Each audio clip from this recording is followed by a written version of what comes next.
Let's talk about doing some coding for drug screenings. Our options will be presumptive, definitive, and therapeutic. Therapeutic is what level of drug is in their system. So like seizure meds, things like that, you need to know Coumadin levels, how much is in their bloodstream because it's important for dosing. That's where your therapeutic is. Now your presumptive and your definitive kind of go together.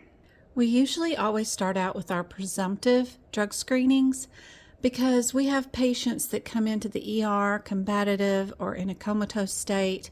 We know they've taken something, but we have no idea what they've taken. So this is a broad range of drugs that we can collect and do under one test.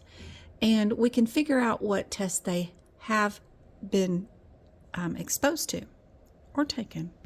If by chance one of those presumptive tests come back with one leading subject as positive, like amphetamines or cocaine, we would follow up with a definitive test for that specific drug, now that we know exactly which one they took, to confirm that the presumptive was correct.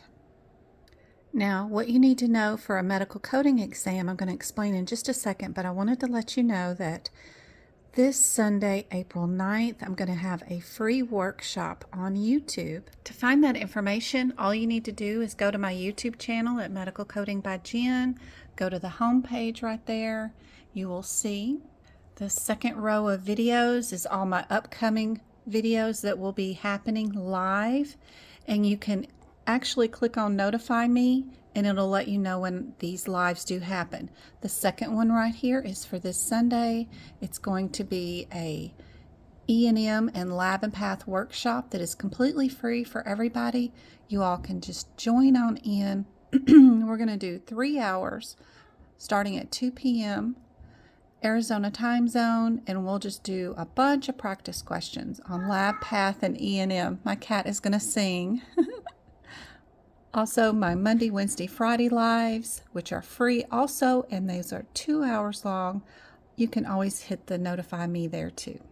Okay, back to what you need to know for the medical coding exam. You'll probably end up with a question about a drug screen, and they're going to list a bunch of different drugs. They're going to say they have a patient in the ER or an employer wants to do a bunch of drug screens, and they're going to say things like they want to test for alcohol, antidepressants, maybe.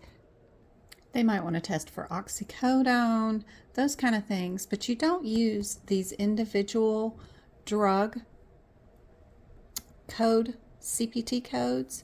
What you're going to always code from is your 80305, 06, or 07. Your differences between these codes is that 05 and 06 are both dipsticks. They're dipping a urine stick into a sample of urine, and both of these tests are the dipsticks. The last one, the 07, just uses an instrument to suck up the urine into the machine, and then it runs the drug screen without the dipstick. So first thing you're going to do when you see a question on a medical coding exam is look to see if the word dipstick is in there or not. If it's not, you know you're doing 07. If you are doing a dipstick, it will always be the 05 if they just use their eyes to view the dipstick to tell the result. That's what the optical observation means. It's eyes only. They just dip the stick in the urine and look at the stick colors to see if anything is positive or negative, just like a home pregnancy test. If they dip the dipstick in it, but then they put the dipstick into a machine and the machine does the results, it's called an instrument assisted, then that means the instrument will read the colors on the dipstick and it will always be an 06. If anything does come back positive, you will run a confirmatory test to confirm that it is positive, that's where you'll get the second CPT code, which will be from one of these definitive drug screens. Now, how I prepare for a medical coding exam so I can know these differences without memorizing all this information in my head, I of course turn these pages into my Google search engine and make them into my own notes for my exam so that I have my Google available during my exam by turning them into this. This will definitely help you out. You can have plenty of examples as long as you're writing on the white available space that's in the books. You're perfectly fine. You just don't want to write over the top of the print of the book. And putting down your information so that it is there for you during the exam, so you're not having to memorize 10,000 codes, is super helpful.